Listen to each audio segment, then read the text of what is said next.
할렐루야. 귀한 예배 오신 여러분 진심으로 환영하고 축복합니다. 또 부득이해서 영상으로 예배 드리시는 분들도 환영하고 축복합니다. 우리 옆 사람과 인사하겠습니다. 잘 오셨습니다. 예배 승리합시다. 하나님은 영이시니 예배하는 자가 성령과 진리로 예배할 진지하셨습니다. 이제 여러분 모두를 성부와 성자와 성령 이름으로 진심으로 예배 초대합니다. 다 같이 사도신경으로 신앙고백 하심으로 주일 예배 시작하겠습니다.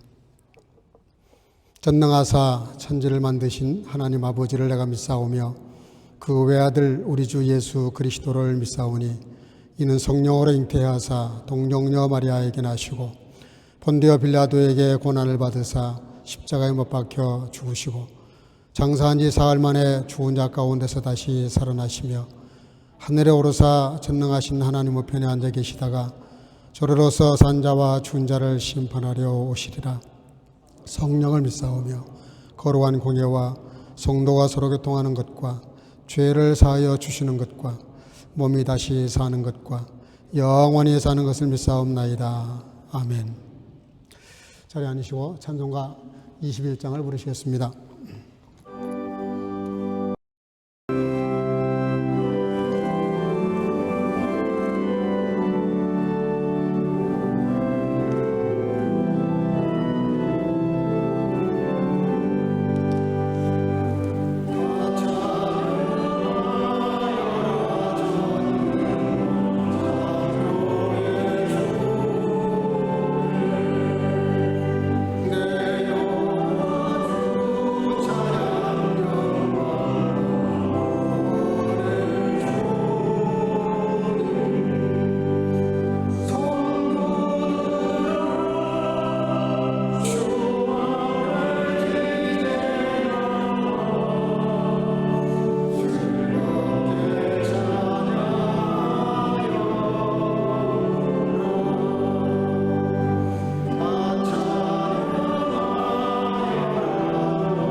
시간에 박보령 집사님 우리를 대신해서 기도하겠습니다.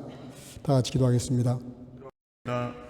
사랑과 은혜가 풍성하신 하나님 아버지, 만물이 생동하는 이 복된 날 저희를 주님의 빛 가운데로 불러주시고 기쁨으로 예배하게 하시니 감사합니다.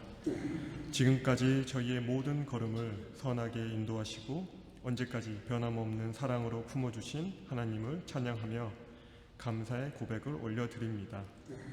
주님, 때로는 저희의 마음이 세상의 염려로 무거울 때도 있었지만 오늘 이 시간 주님 앞에 나아가 평안을 얻습니다.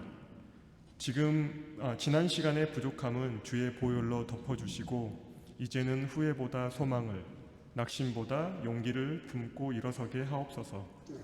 말씀과 기도 안에서 삶의 진정한 가치를 발견하게 하시며 주님의 따뜻한 시선으로 서로를 격려하고 세상을 아름답게 바라보는 믿음의 눈을 허락하여 주옵소서.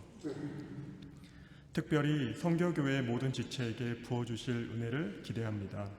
평생의 헌신으로 교회의 뿌리가 되어주신 분들에게 날마다 새 힘과 영혼의 평안을 더하시고 삶의 현장에서 최선을 다하는 가정마다 주님의 넉넉한 채우심과 화목을 내려 주옵소서. 미래를 꿈꾸는 청년들과 학생들에게는 세상을 변화시킬 비전과 지혜를 부어주시고 자신의 달란트를 통해 주님의 영광을 드러내는 기쁨을 맛보게 하옵소서. 자라나는 우리 아이들이 주님의 사랑 안에서 건강하고 당당하게 성장하여 이 시대를 밝히는 희망의 빛이 되게 하옵소서. 오늘 선포될 목사님의 말씀을 통해 저희의 가슴이 뜨거워지기를 소망합니다. 그 말씀에 삶의 현장에서 실질적인 능력이 되어 저희가 가는 곳마다 소망의 꽃이 피어나게 하옵소서. 예배를 위해 기쁜 마음으로 헌신하는 모든 손길 위에도 큰 기쁨을 채워주시고 그들의 수고가 많은 이들에게 큰 위로와 복이 되게 하옵소서.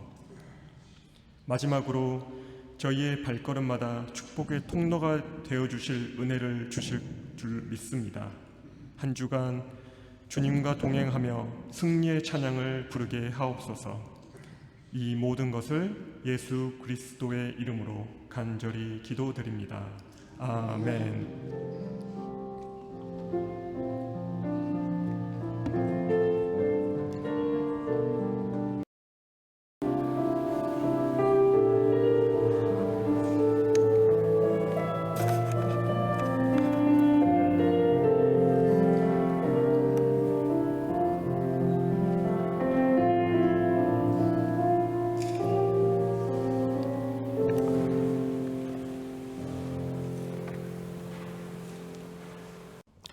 (470장) 부르시면서 준비하신 제물을 드리겠습니다.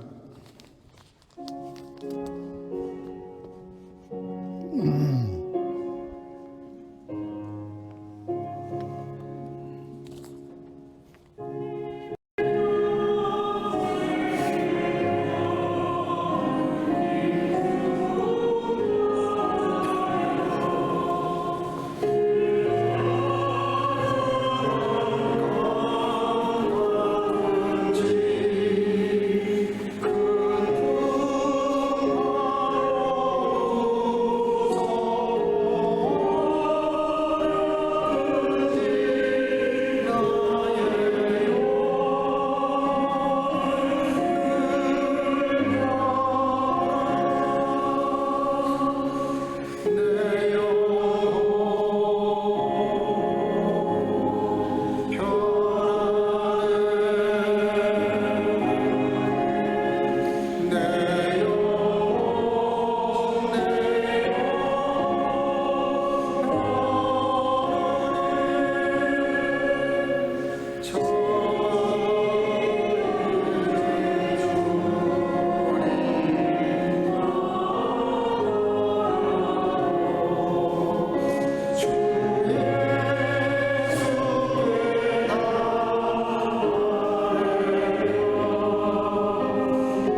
사랑과 은혜가 충만하신 살아계신 아버지 하나님, 오늘 거룩한 주일을 알아가시고 주 앞에 나와 예배드리는 귀한 시간에 한 주일의 은혜를 헤아리고 감사하며 여러 모습으로 예물을 드렸습니다.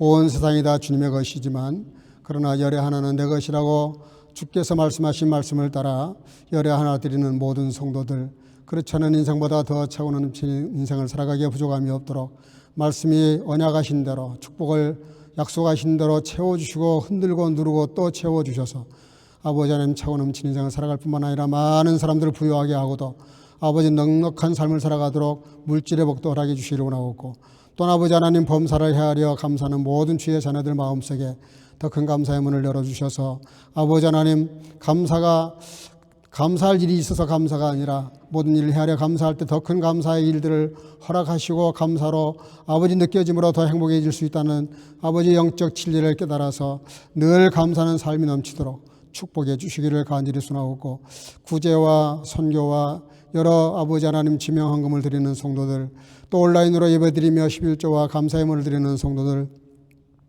그 중심대로 갚아주셔서 아버지 하나님 많은 죽어가는 영혼들을 구령하며 건져내기에 부족함이 없도록 하나님께서 그들 영혼 속에 축복하시며 이 예물이 가 닿는 곳마다 놀라운 주의 복음의 능력이 나타나도록 오병이의 역사로 축복해 주시기를 간절히 소원하옵고, 주령금을 드리는 모든 성도들 안주가 노신과 동행하며 승리케 하옵소서.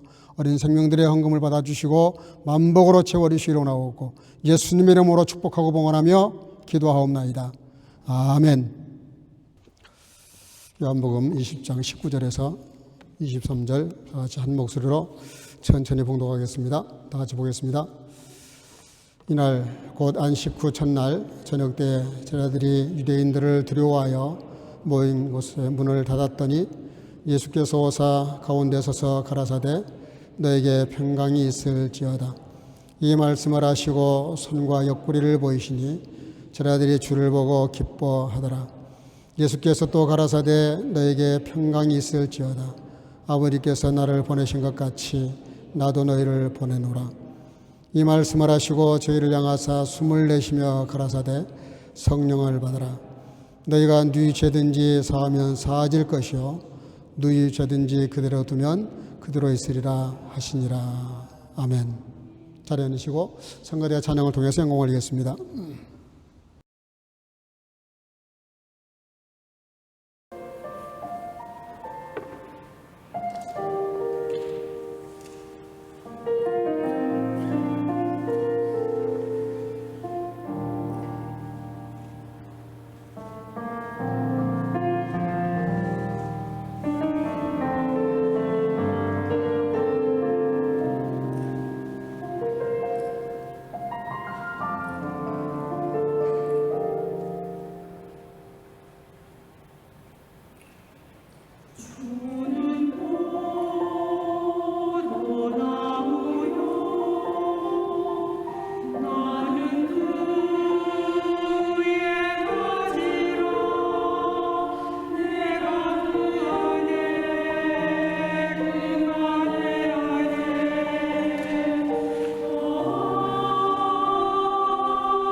아멘.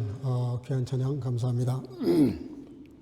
중국 선교지로 떠난 한 젊은 여인이 있었습니다. 앤 윌터 펀이라고 하는 자매인데 의과대학을 졸업한 후 좋은 자리가 있었음에도 불구하고 마다한 채 스스로 선교사의 길을 택하게 됩니다. 당시 중국은 가면 살아서 돌아오기 힘든 선교 그런 불모지였습니다. 너무 거기에 간다는 것은 위험 부담이 컸는데도 불구하고 앤 윌터 펀은 가기를 고집을 합니다. 어머니가 너무 안타까우니까 약 200불 정도 되는 그 금덩어리 하나를 줘요. 그래서 부탁을 합니다. 다른 건 내가 모르겠고 도착해서 사는 동안에 아직 내가 안전하다라고 느껴질 때 그때 전보 하나를 쳐달라 그렇게 부탁을 합니다. 상당한 시간이 흘렀어요. 그런데 소식이 없습니다. 어머니가 엄청 걱정이 되는 거예요. 이게 지금 혹 잘못됐나. 그러던 어느 날 전보가 땡 하고 날아왔습니다. 어머니가 기대하던 그런 답이 아니었어요. 그 답은 이런 거였습니다. 20인 베가이스터트. 나는 너무 기쁘고 즐겁다. 어머니가 기대했던 건 안전하다 그 정도였어요. 근데 안전하다가 아니라 너무 기쁘고 즐겁다는 거예요. 선교하는 것이. 그리스도인의 삶이라는 것, 그 삶의 방식이라는 것이 세상 사람들이 생각하는 것과 전혀 다른 그런 관점이 있습니다. 그러니까 그 은혜가 바랬던 것은 그곳에 가서 생명 보존하고 안전한 그런 삶이 아니라 생명을 바쳐서라도 정말 가치 있는, 정말 그들에게 주어서 그들에게 유익이 될 만한 그런 것들을 전하기 위해서 간 것인데 안전함이 아니라 오히려 기쁨을 누리는 그런 선교사적 삶을 살았다는 것이죠. 인생을 살다 보면 어쩔 수 없이 누군가와 인생 파트너가 됩니다. 내가 원하든 상대방이 원하든 파트너를 만나게 돼 있어요. 이 파트너가 어떤 사람이냐가 대단히 중요합니다. 왜냐하면 엄청나게 삶에 영향을 끼치거든요. 늘 부정적인 사람은 그 옆 사람도 부정적이 될 수밖에 없어요. 긍정적이면 긍정이 되고 불행한 사람은 불행을 만들고 행복한 사람은 행복을 끼칩니다. 그렇기 때문에 어떤 사람과 동행하느냐 하는 것은 대단히 중요한데 선교하는 선교 현장에 많은 사람들이 그녀와 부딪히는 사람들이 결코 행복한 사람들이 아니에요. 그러나 그 선교사는 그 많은 사람들을 상대하고 있지만 그 사람들이 삶의 파트너가 아니고 자기의 파트너는 주님인 거죠. 성령님, 하나님. 주님과 동행하니까 주님이 자신에게 행복을 주시기 때문에 상황은 그렇지 않더라도 행복이 있고 기쁨이 있는 것이죠. 지금 세계가 지도자 몇 사람에 의해서 너무 불안한 상황에 지금 처해 있습니다. 푸틴이라고 하는 사람에 의해서 우크라이나와 전쟁이 벌어진 지가 상당히 지금 시간이 흘러서 이것조차도 온 세계에 코로나 이후에 이것 때문에 또 많은 고물가, 많은 회사들이 도산을 해요. 에너지가 중단되면서 독일이 특별히 경제적으로 굉장히 어려운 가운데 빠져 있습니다. 5천억 달러라고 하는 5천억 유로라고 하는 특별 예산을 헌법에 하지 못하게 되어 있는 걸 어겨가면서 특별 예산을 세워야 되는. 근데 우리 물가, 저도 가끔 그 시장을 가보지만 이렇게 물건을 쉽게 집을 수 없는 그럴 정도로 가격이 이렇게 옛날보다 거의 배가 넘게 뛰었습니다.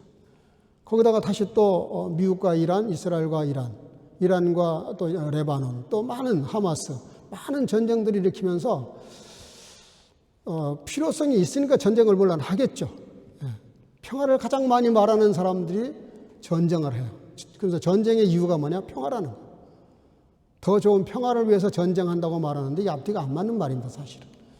얼마든지 대화로 더 다른 방법으로 할 수 있을 텐데 극단의 방법이 전쟁인데 마지막 수단이 전쟁일 텐데 이것 때문에 온 세계가 얼마나 많은 사실 서민들, 특별히 어려운 사람들일수록 더 어려워졌어요. 생활고가 더 깊이 지금 물가가 너무 뛰는 바람에 너무 어렵습니다.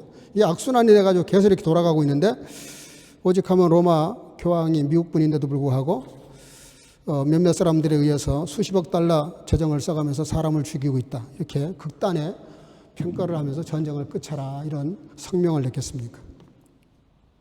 마지막 시대에 우리가 참 어려운 시간을 살아가고 있습니다. 특별히 이란과 이스라엘의 전쟁은 간단한 전쟁이 아니에요.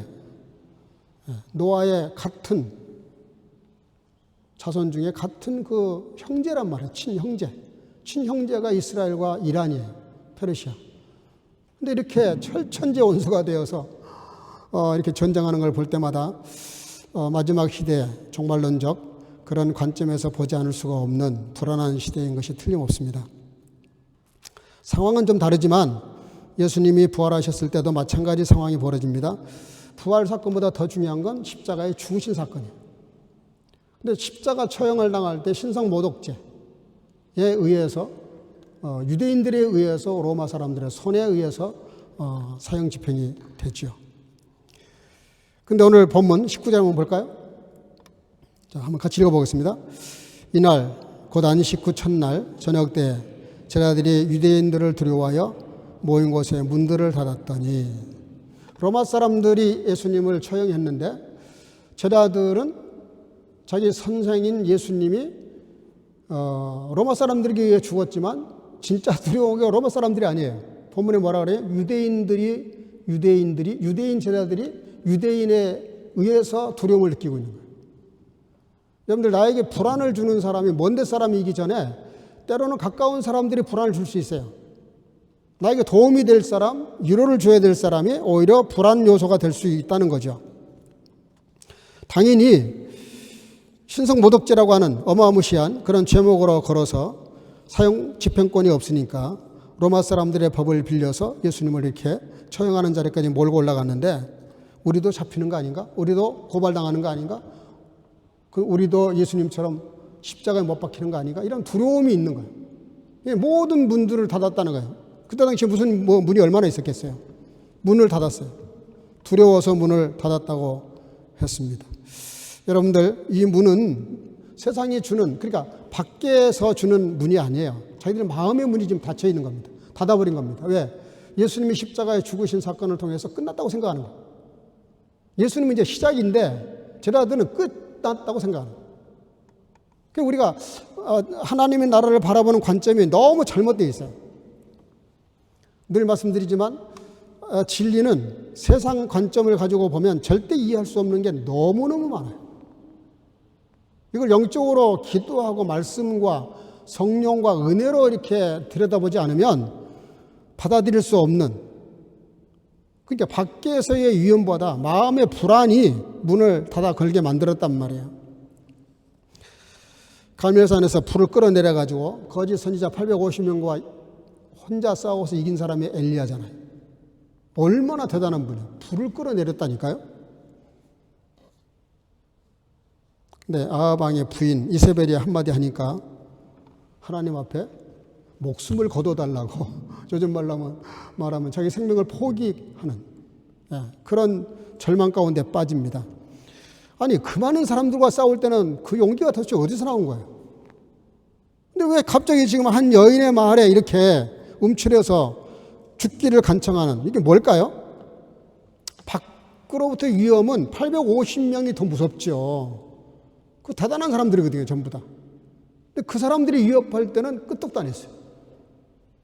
근데 한 여인이 한마디 하니까 그만 겁에 질려서 도망을 치고 거기서 스스로 목숨을 거둬달라.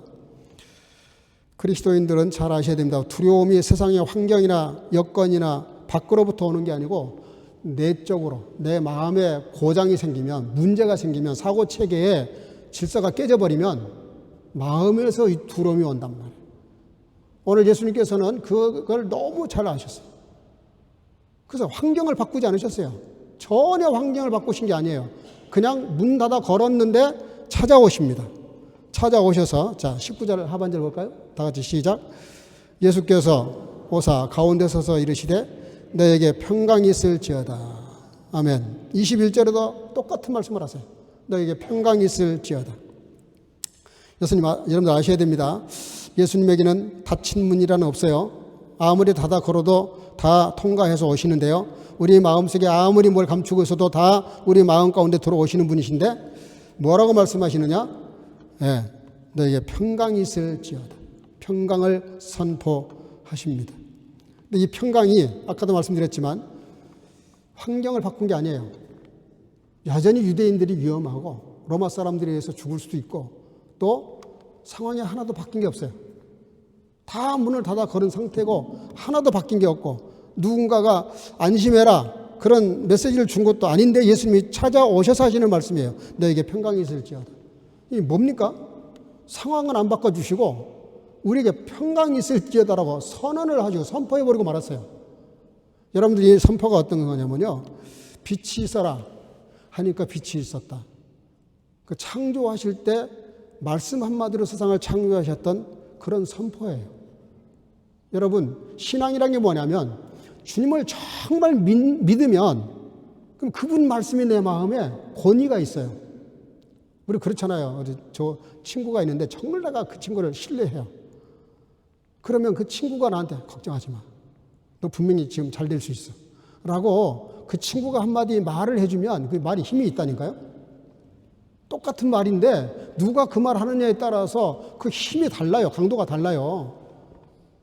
뭐 처음 보는 사람이 갑자기 지나가면서 걱정하지 마. 다 잘 될 거야. 누가 그 말을 믿겠어요.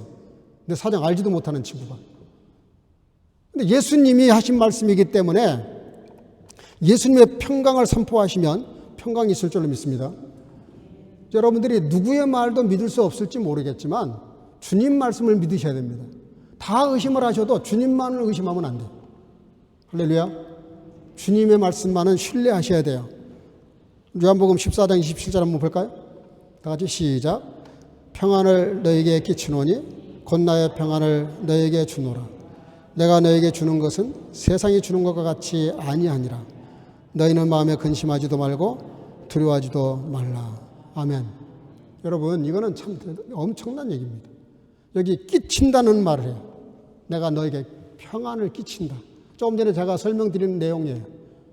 주님은 나 때문에 내 죄 때문에 죽으셨다니까. 그분 말씀이기 때문에 그분이 하신 말씀이 나에게 영향력이 있다고요. 할렐루야. 아니 그렇잖아요. 정말 신뢰할 만한 사람 멘토가 한마디 하면 껍벅하고 우리 그 말을 받아들이잖아요. 예수님은 절대 상황을 바꾸지 않으셨다니까. 뭐 문을 닫았는데 문 하나 더 닫아주신 것도 아니고 뭐 로마 사람들 유대인들 물러가라고 소리 지르신 것도 아니고 천군천사 동원해가지고 그들을 쓸어버리는 것도 아니에요. 아무런 변화가 없어요. 상황 변화가 아무것도 없어요. 여전히 살기등등하게 유대인들은 제자들을 찾아서 위해를 가하려고 하고 있는 상황이에요. 그리고 문을 닫아 걸은 상태에서 달라진 것 아무것도 없습니다. 그런데 예수님이 그 자리에 오셨을 때 분위기가 달라진 겁니다. 왜? 예수님이 오셨기 때문에. 그럼 여러분들 예수님이 닫아 걸어 잠근 그 문을 통과해서 들어오셨다는 게 중요해요. 여러분들 우리는 자꾸 상황 변화를 구해요. 기도할 때마다 이것도 해주시고 저것도 막아주시고 이런 일도 열어주시고 저것도 허락해 달라고 우리는 상황 변화를 자꾸 기도합니다. 그런데 주님은 뭐라고 말씀하시냐면 우리 존재 자체를 바꾸라 그러세요. 뒤에 나옵니다마는 존재 자체의 변화를 원하세요. 너희가 세상의 빛이다, 소금이다. 이게 다 뭔지 아세요? 예? 두비스트 리스트예요. 리스트 재겐자인. 너는 복된 자다. 쉽게 말하면 이런 거예요. 사과나무가 되라. 그러면 사과 열매가 맺는다는 거죠.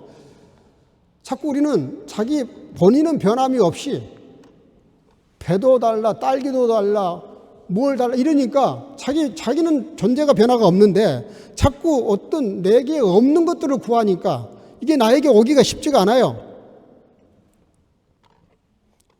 그냥 저와 여러분들이 복된 존재가 되면 모든 하는 일이 복이 됩니다. 사과나무가 되면 사과를 맺듯이 복된 존재가 되시기를 주로 축복합니다. 그러면 복이 따라온다고요. 여러분들 너무나 잘 아는 베오로 프리드리시 핸델 잘 아시죠? 핸델의 메시아 모르는 분 아마 없을 거예요. 얼마나 유명한 곡입니까? 근데 그분이 요한 세바스티안 바하하고 바로크 음악을 대표하는 인물인데 당대 최고의 작곡가로 알려졌죠. 작품을 발표할 때마다 정말 인기 절정이었어요. 너무나 많은 사람들이 환호를 하고 그 음악성에 대해서 정말 천재다. 그랬더니 동시에 시기 질투가 막 찾아오는 거예요.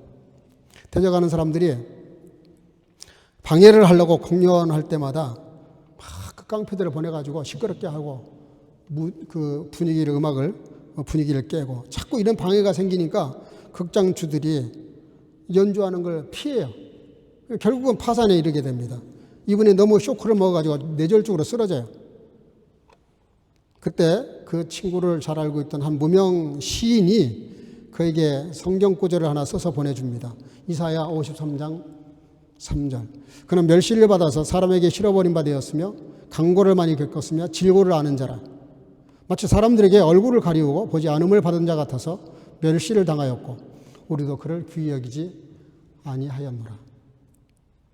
이 말씀을 하나 써서 보내줬는데 그 쪽지 하나가 무슨 힘이 있겠어요. 근데 참 이상합니다. 그 말씀을 읽는 순간 무슨 전기에 감전되듯이 몸이 확 굳어지면서 너무 이 말씀에 감동을 받아요. 아무것도 아닌데 그 성경 구절 하나를 읽고 나서 그 상황과 이 말씀이 맞아 떨어졌던가 봐요. 너무 감동을 받아요. 은혜를 받아요. 24일 동안 방문 걸어 잠그고 작곡을 하기 시작합니다. 바로 걸어서 나온 게 메시아라 그래요. 잘 아신 대로 작품이 3부로 되어 있는데 그중에 2부가 마지막 부분이 할렐루야 합창단이 세계적으로 유명한 곡이잖아요. 이게 1743년 런던 초연 때 조지 2세가 이 할렐루야 곡을 듣다가 끝나는 순간 너무 감동을 받아가지고 귀빈석에 앉아있다가 자리에 벌떡 일어나요. 그리고 막 박수를 치니까 많은 사람들이 다 일어서게 됐다고 합니다. 그때부터 이 현대의 메시아 할렐루야 부분이 나오면 기립박수가 그때부터 유행이 됐다고 하는데 여러분들 얼마나 힘든 상황인데 상황이 바뀐 게 아니에요. 상황은 더 힘들어. 더 힘든데 그 말씀 하나를 쪽지를 이렇게 전해준 거를 읽고 마음의 변화가 온 거죠. 마음의 감동이 와서 마음의 은혜가 오니까 그 모든 좋지 못한 환경을 이겨내고 정말 불후의 명작 작품을 남긴 거죠. 그러므로 평강은 내가 만들어내는 게 아니라 따라합시다. 주님의 선물이다. 여러분들 평강은 위로부터 옵니다. 예수님이 내가 너에게 평강을 끼치노니 그러잖아요. 평강을 내가 너에게 끼친다는 말, 내가 뭘 하는 게 아니라 주님 말씀을 받아들이고 신뢰하고 그 말씀대로 반응할 때 평강이 온다는 뜻입니다. 여러분들이 말씀을 받을 때도 그런 은혜가 있기를 주 이름으로 축복합니다. 그리고 나서 본문 20절입니다. 볼까요? 한번 다 같이 시작. 손과 옆구리를 보이시니 제자들이 주를 보고 기뻐하더라. 참 이상한 장면이 나옵니다. 예수님께서는 손과 옆구리를 보여주셨어요. 이게 보여주셨는데 제자들의 반응이 도대체가 이해가 안 돼요. 따라합시다. 제자들이 주를 보고. 나 이 말씀 묵상하다가 깜짝 놀랐어요. 뭐 이런 상황이 벌어질 수 있을까? 예수님은 지금 손에 못이 박히시고 옆구리에 창이 찔려서 물과 피를 다 쏟았던 그 십자가를 지셨을 때 상처를 보여주신 거잖아요. 그럼 그거 봐야 되는 거 맞지 않아요? 예수님 우리가 보여주고 싶으셔서 이걸 보여주시는데 그거를 안 보고 뭐를 봐요? 주를 보고. 지금 얼굴 봤다는 소리죠. 여러분들 이게 우리가 신앙생활 하면서 늘 초점이 맞지 않는 부분이에요. 주님이 우리가 원하시는 게 있다니까요. 우리가 정말 이렇게 주고 싶은 메시지가 있어요. 보여주고 싶은 장면이 있다고. 근데 우리는 그걸 애써서 외면하거나 모른 척하거나 못 본 척을 해요. 안 들은 척해요. 빤히 이게 아는데 무슨 말씀하시려고 그러는지 아는데도 우리는 자꾸 그걸 피하려고 그래요. 사실 예수님의 그 손의 상처와 옆구리 상처를 봤다면 지금 기뻐할 수 있는 상황이 아니잖아요. 맞나요? 저는 기뻐할 수 없을 것 같아요. 예수님이 지금 그 상처가 이게 보통 상처가 아니잖아요. 얼마나 고통스러웠냐. 물과 피를 다 쏟아버린 그 옆구리의 상처, 창에 찔린 그 상처, 손에 그 대못이 박힌 그 상처를 예수님은 보여주시는데 그걸 정말 제자들이 봤다면 어떻게 예수님을 보고 기뻐할 수 있겠어요? 걱정을 했겠죠. 안 아프시냐? 괜찮으시냐? 그게 그 상식 아니에요? 근데 제자들은 항상 상상과 예상을 뛰어넘어. 예? 그러니까 예수님이 하늘의 진리를 말씀하시면 그 진리를 하나님의 뜻으로 이렇게 이해하고 영적으로 받아들여야 되는데 늘 땅의 걸로 대입을 해요. 그렇게 이해를 하려고 그래요. 그래서 이사야서 이런 말씀입니다. 하나님의 생각과 너희 생각이 하늘과 땅만큼이나 간격이 멀다. 그래서 우리가 기도하고, 그래서 우리가 예배드리고, 그래서 우리가 찬양하고, 그래서 좀 더 주님의 것을 가지고 늘 시간을 보내야 되는 거예요. 예수님의 죽으심보다 어쨌든 살아서 지금 죽으셨던 그 주님이 나타나니까 놀라기도 하고, 물론 감격하는 마음도 이해가 돼요. 이미 죽으신 분이 살아오셨으니까 살아오셨는지 부활하셔서 오셨는지 어떤 과정을 거쳤는지는 잘 모르겠지만 어쨌든 예수님이 나타나셨단 말이에요. 예수님이 죽어버리신 바람에 자기들의 소망도 죽고 희망도 죽고 기도도 죽고 모든 게 다 죽어버렸는데, 다 끝장나버렸는데 다시 그 가졌던 기대를 할 수 있게 됐잖아요. 그 여기서 말하는 기쁨이라는 기쁨이 참 슬픈 기쁨이죠. 예수님이 정말 보여주시려고 한 걸 보고 기뻐한 게 아니라 예수님이 다시 사셨다는 것. 그래서 옛날에 가졌던 그 소망, 희망, 바람을 이어갈 수 있다는 그런 기쁨이었던 것 같은데 어쨌든 그 다음까지는 제가 잘 모르겠어요.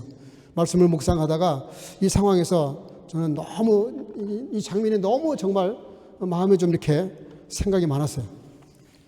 나 같으면 어떻게 했을까? 그럼에도 불구하고 21절 보겠습니다. 다 같이 시작. 예수께서 또 가라사대 너에게 평강이 있을지어다. 아버지께서 나를 보내신 것 같이 나도 너희를 보내노라. 아멘. 예수님께서 더 이상 이야기하지 않으세요. 그렇게 제자들이 예수님의 기대하신 것, 상처를 보여주시는데 이걸 보지 않고 그냥 주님 얼굴 보고 다시 살아오셨다는 것에 대해서 무조건 기뻐하는 그들에게 그럴 수가 있냐?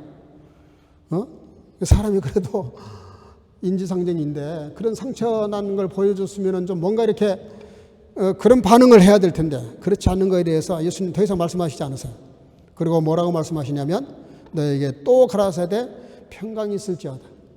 그러면서 아버지께서 나를 보내신 것 같이 나도 너희를 보내노라. 사명을 주세요. 사명을. 해야 될 일을 그냥 말씀하십니다. 오늘 그 부활의 주님께서 평강을 선포하신 그 평강을 통해서 여러 가지 역사들이 나타나는데요. 네 번째는 사명이라는 은혜를 지금 주고 계신 것이요. 일본의 한 폐병 요양소에서 죽음을 기다리던 폐결핵 3기였던 한 여인이 있었습니다. 그 여인은 움직이는 종합병원이라고 할 정도로 몸이 너무 약했어요.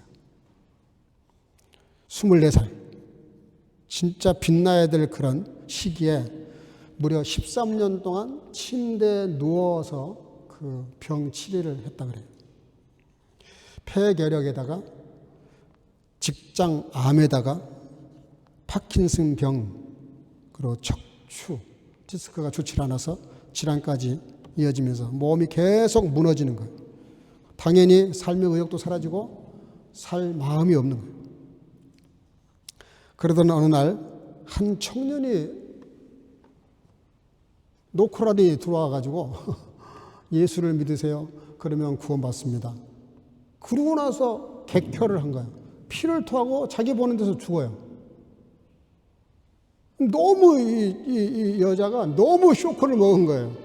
자기도 지금 죽음을 눈앞에 두고 있는 사람이지만 아니 뭐 생뚱맞게 한 청년이 들어서 자기한테 전도한다고 예수 믿으세요? 그러면 구원받습니다. 이러고 그러고 마지막 그 말 한마디에 힘겹게 한 다음에 쓰러져 죽습니다.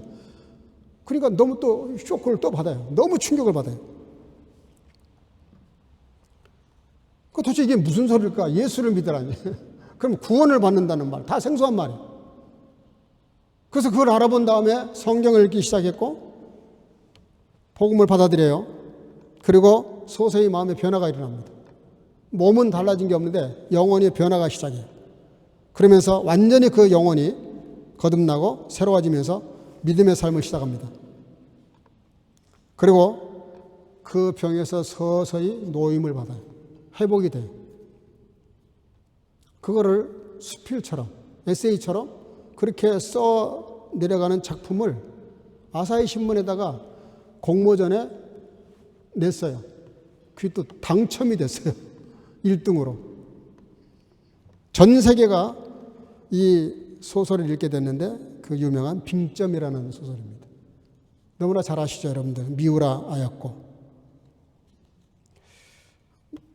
그 병 때문에 꺼져가는 한 생명이 복음을 그냥 예수 믿으세요. 그러면 구원받습니다. 너무나 간단한 말이잖아요. 근데 그 간단한 말이 한 죽어가는 영혼에게는 이게 어떻게 역사할지 모른다니까요. 예수님 뭐라 그래요? 그냥 너희들 복음을 전해라. 그 다음은 내가 책임진다. 그렇게 말씀하시잖아요. 여러분들 주변에 예수 믿으라고 전도해야 될 사람이 있으면 걱정하지 마시고 그냥 예수 믿으라고, 예수 믿으면 구원받는다고 한마디 하세요. 그냥. 네? 정말 내가 친구를 사랑한다면, 내 가족을 사랑한다면 같이 예배드리자. 예수 믿자. 너 구원받는다. 한마디만 하세요. 그 다음은 주님이 책임지신다니까. 그 한마디가 이 한 여인의 삶을 송두리째 흔들었고 모든 병을 다 낫겠는지 안 낫겠는지는 잘 모르겠어요. 그러나 그 이후로도 계속 작품 활동을 한 걸 보면 건강이 굉장히 좋아져서 계속 그 다음에도 기독교인으로서 그 소설을 통해서 엄청나게 많은 전도를 하고 선교를 합니다. 선교하는 방법이 꼭 선교사가 돼가지고 파송되는 게 아니라니까요. 여러분들 삶의 주변에서 믿지 않는 사람들에게 말씀을 전하면 그게 선교사예요. 따로 선교사가 있는 게 아니에요. 여러분들 주님이 내게 주신 거듭남을 통해서 영원한 세계, 속죄함에 대한 감사, 은혜, 이걸 감사만 하고 있을 것이 아니라 여러분들에게도 누군가가 나에게 전해준 사람이 있어서 복음을 받아서 내가 예수를 믿었다면 여러분들도 누군가에게 복음을 전해야 되지 않겠어요? 방법은 여러분들 제일 좋은 방법으로, 가까운 사람에게. 할렐루야. 전도해야 됩니다. 전도. 우리 교회는 전도 안 하기로 유명해요. 제가 전도 설교를 별로 안 하니까. 여러분들 전도하셔야 됩니다.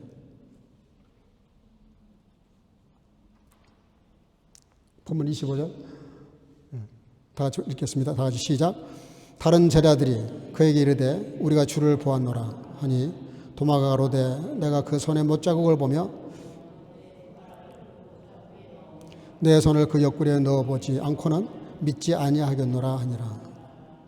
한번 따라합시다. 믿기 위해서 하는 의심. 예, 의심도 여러 가지가 있는데요. 도마는 진짜 예수님을 안 믿으려고 의심한 게 아니에요.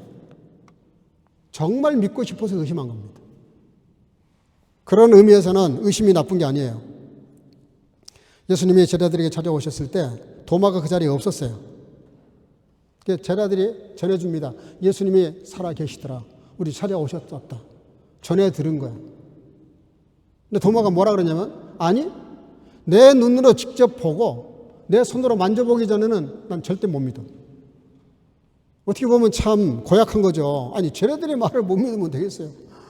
자기하고 같이 생사고락을 같이 한 사람들인데 그 말을 의심하면 되겠어요? 근데 도마는 못 믿겠다는 거. 못 믿겠다는 걸 어떻게 하겠어요? 그런데 예수님께서 직접 그 상황을 아시고 찾아오십니다. 그리고 27절에 보면 도마에게 이르시되 너의 손가락을 이리 내밀어 봐라. 내 손에 만져봐. 내 옆구리에 한번 넣어봐. 그러면서 하신 말씀이세요. 믿음 없는 자가 되지 말고 믿는 자가 되라. 너는 꼭 봐야 믿냐? 안 보고 믿는 게 진짜 믿음이다. 그러시면서 앞으로 보지 않고 믿어야 될 오고 올 많은 사람들을 위해서 한마디 하신 거예요. 안 보고 믿는 게 더 믿음이 좋은 거다. 아니, 여기 지금 미국 안 갔다 오신 분들 꽤 있을 것 같은데? 근데 미국 있다는 거다 믿잖아요. 그잖아요. 네? 달나라 갔다 오셨어요? 안 갔다 왔잖아요. 그래도 달이 있다는 거 믿잖아요. 아니, 지구상에 멕시코가 있다는 거 가보지 않았어도 우리 다 그거 믿잖아요. 네? 안 봤어도 믿는다고. 단순히 믿음을 가져라가 아니라 믿는 자가 되라. 그래서 도마에 이르시되 내 손가락을 내밀어 내 손을 이렇게 만져보고 옆구리를 넣어봐라. 그리고 믿음 없는 자가 되지 말고 믿는 자가 되라. 거기 말하는 이 믿는 자, 존재에 대한 변화를 요구하셨어요. 믿는 존재가 되라. 그러자 도마가 이렇게 고백합니다. 28절. 자, 다 같이 시작. 도마가 대답하여 그러되 나의 주시며 나의 하나님이시니이다. 아멘. 그러니까 그 의심이 더 잘 믿고 더 확실히 믿자고 의심한 거였는데 여러분들도 그런 믿음이 때로 필요합니다. 성 어거스틴이 그렇게 해서 진짜 하나님을 만나요. 하나님이 정말 살아계신다면 저에게 나타나 주세요라고 밤새도록 기도했어요. 어린 나이에.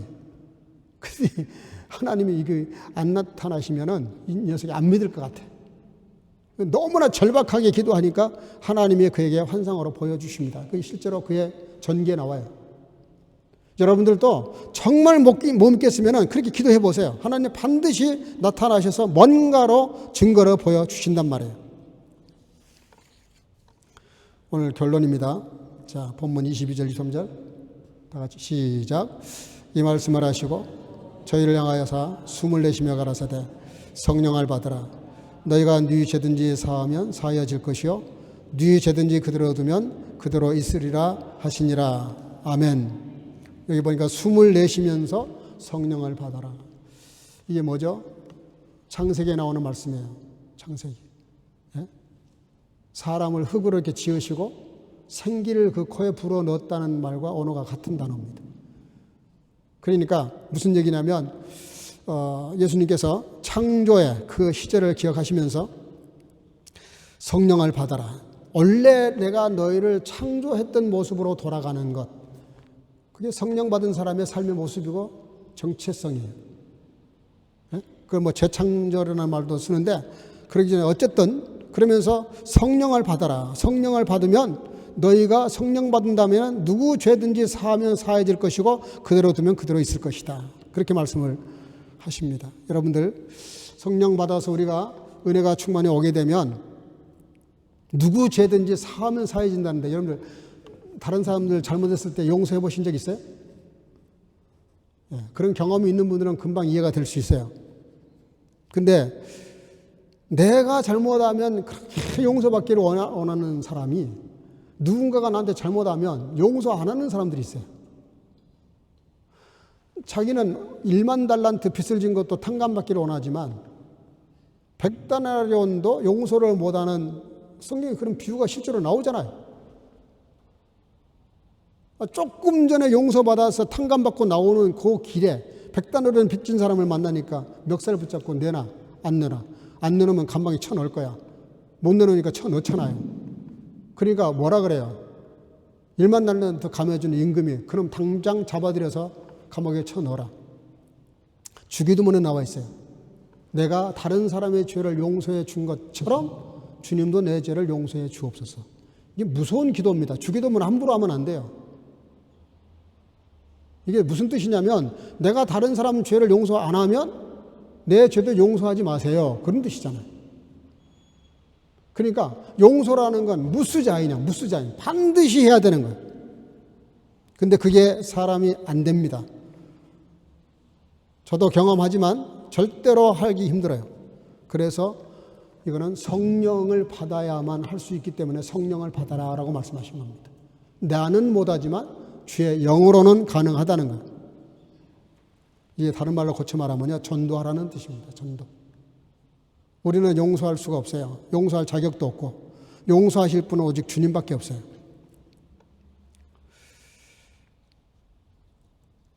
미국의 과학 출판업자 존 브렉맨이라는 분이 밀레니엄을 앞두고 세계 과학자에게, 여러 과학자들에게 질문선을 보냈답니다. 지난 2000년 동안 위대한 발명이 무엇이라고 생각하십니까? 한 가지만 써서 보내주세요. 그랬더니 많은 사람들이 보내왔어요. 인쇄기가 가장 큰 거다. 전기 모터, 비행기, 산화제한, 컴퓨터, 뭐 여러 가지 것들을 이렇게 보냈는데 마지막에 한 사람, 더글라스 라시코프라는 분이 뜻밖의 대답을 써서 보냈습니다. 20세기 들어서 가장 위대한 발명은 지우개다. 지우개.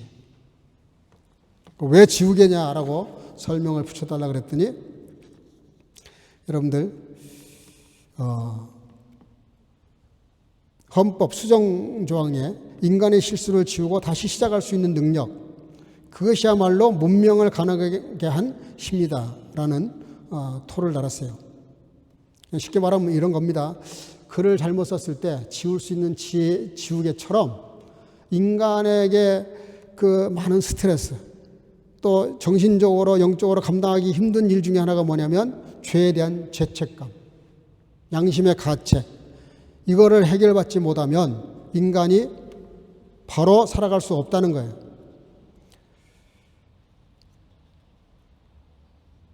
그래서 인간은 용서받는 것도 중요하지만 다른 사람을 용서하는 것은 더 중요하다고 말합니다.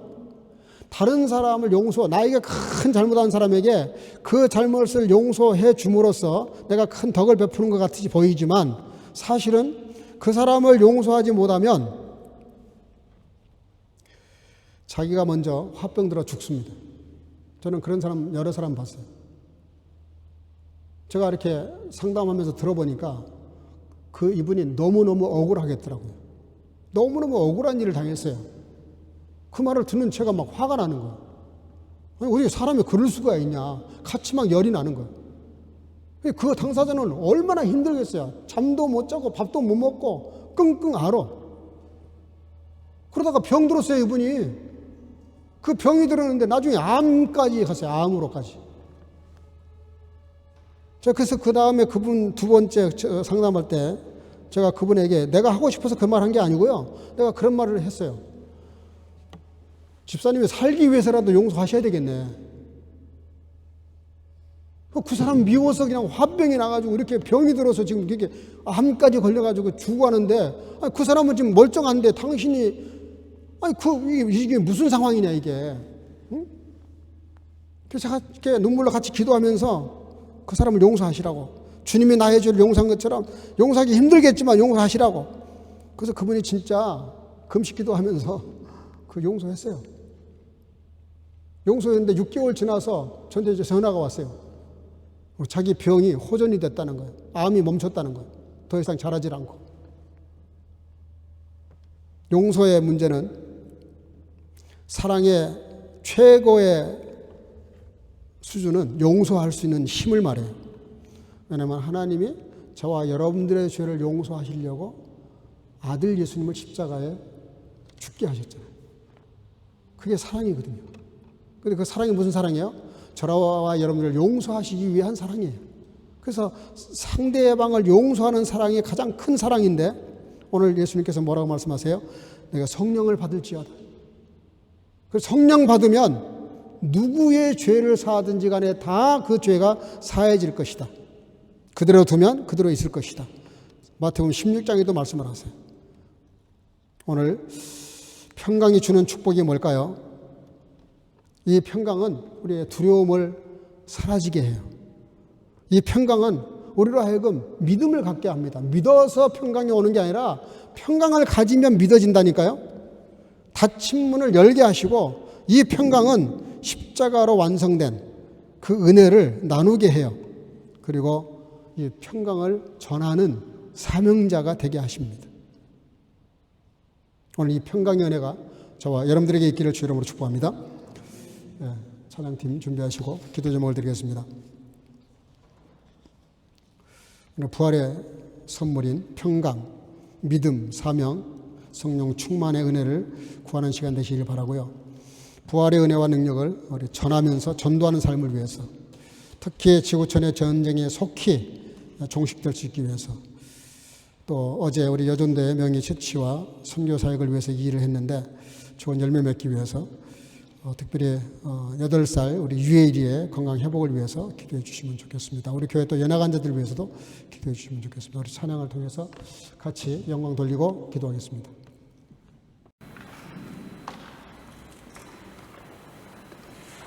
반갑습니다. 복되고 행복한 주일입니다. 먼저 날씨가 갑자기 추워져가지고 저도 정말 밥을 나오기가 힘들었는데 예배 자리에 승리하셔서 나오신 여러분께 정말 축복합니다.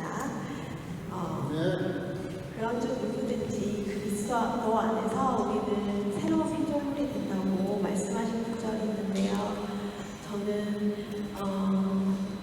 오늘 이 시간 성령님, 목사님께서 말씀하신 것처럼 성령님께서 우리에게 피조물이 되게 하셔서 우리가 가지고 있는 두려움, 그리고 욕심, 원망, 용서할 수 없는 마음, 그리고 교만, 모든 것들이 해결되고 대신 그 자리에 평강과 믿음이 오늘 많이 자라기를 믿습니다. 찬양하며 하나님은 우리의 찬양을 받으시기를 작정하시고 기다리고 계십니다. 여러분 포기하지 마시고 열심히 우리 함께 한 마음으로 찬양하기를 바랍니다. 십자가 그 사랑 십자가 그 사랑 멀리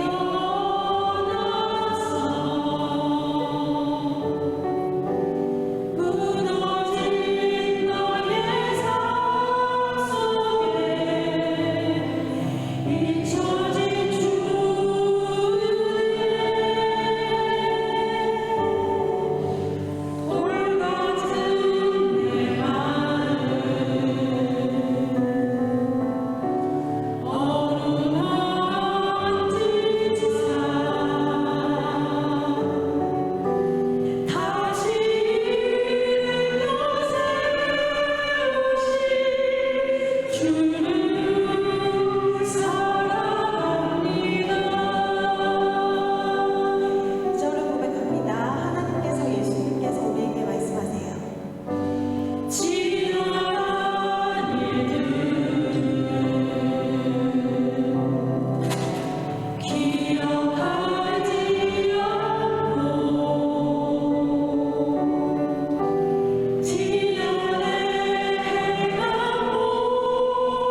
우리 기도 제목을 놓고 간절한 마음으로 2, 3분 동안 통성으로 기도하겠습니다. 다 같이 소리를 내셔서 뜨거운 마음으로 기도하겠습니다. 기도하십시다.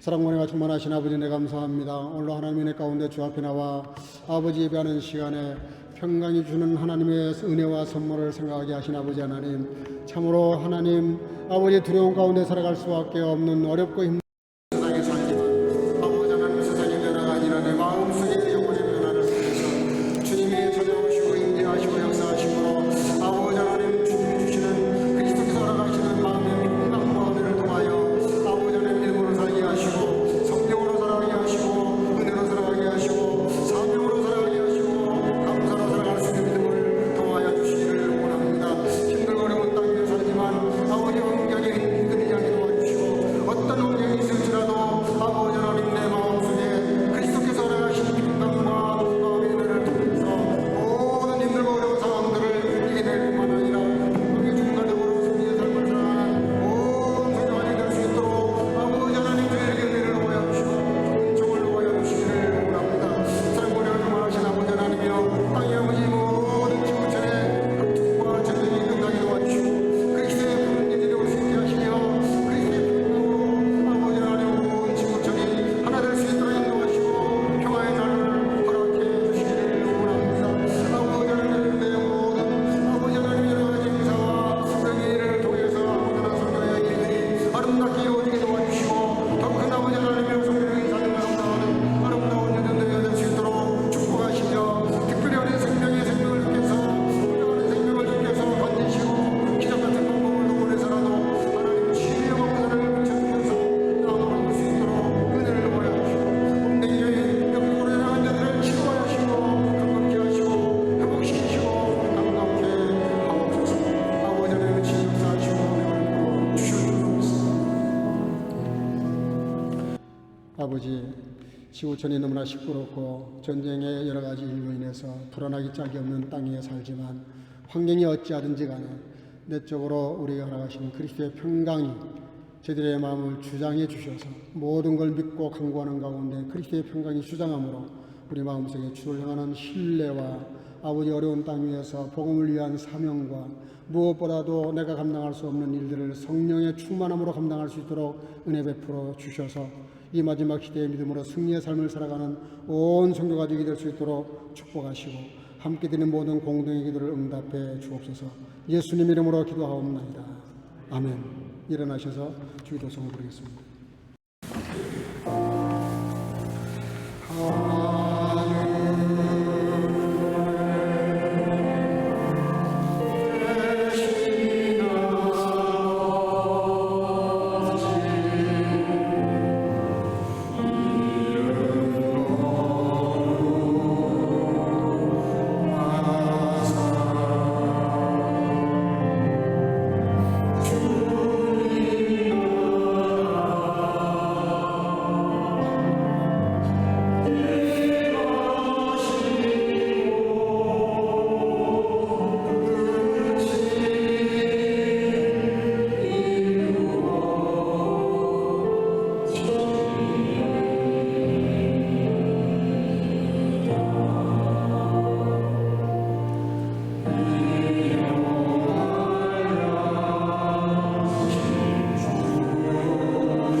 Kam Jesus und trat mitten ein und spricht zu ihnen, Friede sei mit euch. Die Gnade unseres Herrn Jesus Christus und die Liebe Gottes und die Gemeinschaft des Heiligen Geistes sei mit euch allen. 아멘. 예수께서 오사 가운데 서서 이르시되 너희에게 평강이 있을지어다. 아멘. 이제는 우리 구주 예수 그리스도의 놀라우신 은혜와 아버지 하나님의 극진하신 사랑하심과 성령의 교통으로 충만케 하심이 불안한 세계 정세 속에서 고물가와 어려운 상황에서라도 살아가야 하는 힘든 시간들이지만 위로부터 내려오는 주님의 평강을 통해서 모든 삶의 영역에서 부활의 능력으로 승리하며 살아가기를, 그리고 마음속에 결단하고 돌아가는 여기 모인 성교가족과 주의 지체들과 영상으로 예배하는 모든 주의 자녀들 머리 위에 이제로부터 영원토록 함께 있을지어다. 아멘.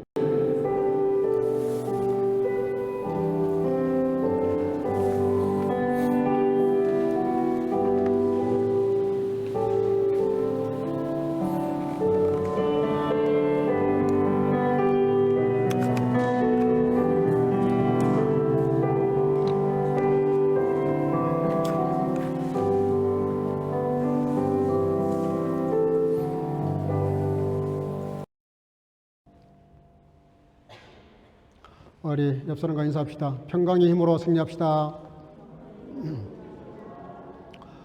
오늘 주님 앞에 나오신 여러분들 진심으로 환영하고 축복하는데, 여전히 빠진 가정들이 있는데 연락하고 서로 다 나올 수 있도록 기도해 주시기 바랍니다. 오늘 예배 마치면 옆에 자리에서 차담을 나누면서 우리 여전도에서 준비한 명의 판매라 그래야 되나요? 나눔이 있습니다. 그 명의 판매를 통해서 선교에 이렇게 헌신하려고 열심히 하시는 것 같은데, 어제 25분이 이렇게 가게 되셨습니다. 그래서 많은 분들이 오셨고 또 좋은 교제가 됐고요. 그리고 많은 명의 이렇게 채취해 왔는데, 옆에 자리에 가시면 이렇게 잘 가져가실 수 있도록 잘 이렇게 포장을 한 것 같아요. 그거를 한 묶음에 5유로 내외로 이렇게 하나 가져가시고 또 이렇게 선교 헌금을 해주시면 좋겠습니다. 오히려 더 내셔도 괜찮습니다. 문제가 안 되니까요. 많이 여러분들 좀 판매해 주시길 바랍니다. 5월 달에 행사가 많습니다. 5월 14일은 예수님이 부활하신 후 40일간 11번 나타나셨는데, 제가 지금 시리즈로 설교하고 있습니다. 지난주, 이번주 11번 다 하시지는 않겠어요. 그러나 어쨌든 중요한 사건들은 이렇게 부활하고 40일 계시는 동안에 예수님께서 하신 행적에 대해서 말씀을 지금 계속해서 생각해 가는 중입니다. 그래서 11번 나타나시고 마지막 40일째 되는 날 500여 성도들이 보는 가운데 승천하시게 됩니다. 그래서 그 다음 날 목요일 날인데요. 그 다음 날 금요 기도회가 있습니다. 특별 기도회가 있고요. 24일 날 5월 24일은 이 자리에서 또 독일 가나 우리 교회 이렇게 연합 예배가 있습니다. 원래는 10시 반이거든요. 근데 조금 좀 아침에 준비하는 분들이 너무 이렇게 시간이 촉박하니까, 왜냐면 예배 마치고 또 우리가 만찬을 하잖아요. 또 만찬 준비해 와야지. 성가대 연습해야지. 또 요번에 지난번에 연합 예배 들었을 때 독일 분들이 너무 우리 교회 성가대 아주 그냥 입이 달 서로 칭찬을 해요. 너무너무 정말 성가 감사하다고. 지난번에 우리가 3번을 해달 3번 다 해드렸는데, 이번에도 할 수만 있으면 3번 해달라, 더 해달라 이런 건데 더 할 수는 없고 미니멈 2개는 해야 되는데 3개를 하면 더 좋습니다. 어쨌든 여기서 이 자리에서 제가 11시로 좀 30분만 좀 뒤로 미룰 수 있겠냐라고 건의를 한번 해보려고 하는데, 되면 11시 하고, 그렇지 않으면 10시 반에 우리 오후에 따로 우리 한인교회는 모이지 않습니다. 그날 연합 예배로 대신 합니다. 그렇게 아시고, 그날 오후 예배가 아니라 오전 10시 아니면 11시 예배로 연합 예배를 드립니다. 그리고 이제 다음 주일날 우리 재직회 모여서 결정을 물론 하겠습니다만, 우리가 5월 달에 야외 친목회가 있는데 그 다음 날이 핑스턴 몬탁입니다. 쉬는 날이니까 그날 야외 친목회를 가질 예정인데, 나중에 재직해서 결정되는 대로 알려드리도록 그렇게 하겠습니다. 그래서 다음 주일날 예배 마치고 잠깐 재직회로 모이겠습니다. 정기 재직회입니다. 그리고 지난해 성탄절에 했던 대로 우크라이나, 북한 장애인을 돕는 헌금을 계속해 주시기를 바랍니다. 지금도 헌금을 계속 하시는 분들이 계시는데 잘 모아서 양쪽에 보내도록 그렇게 하겠습니다. 혹시라도 제가 높아시 말씀드리는데 그 개인적으로 이렇게 보내려고 하지 마십시오.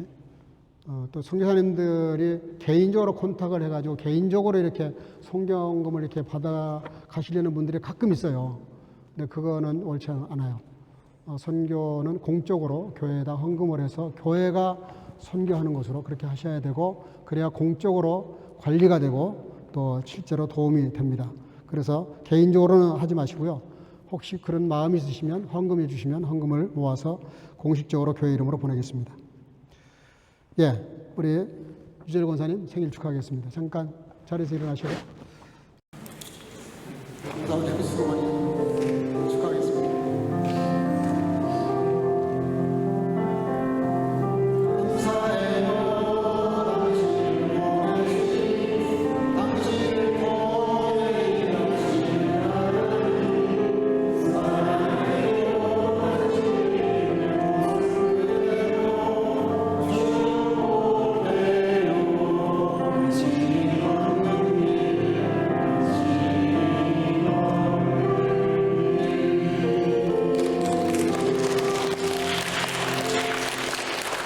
기도하겠습니다. 하나님 감사합니다. 예배 잘 마치고 또 이렇게 사랑하는 딸 생일을 축하하게 하신 거 감사합니다. 지금까지 함께 하신 아버지 장례도 함께 하셔서 이제보다 더 영적으로 강건하게 하시고 존귀하고 행복하고 유쾌한 삶을 살아가도록 아버지 범사에 함께 해주시기를 간절히 소원하고, 오늘도 이렇게 마치면 봉사부 손길을 통해서 교제를 합니다. 차담을 나눌 때 은혜가 같이 나누어지게 하시고, 특별히 여든대의 선교사에게 크게 기름 부어 주셔서 온 성도들이 동참할 수 있도록 함께해 주옵소서. 예수님의 이름으로 축복하고 기도하옵나이다. 아멘. 영광의 박수 올리겠습니다.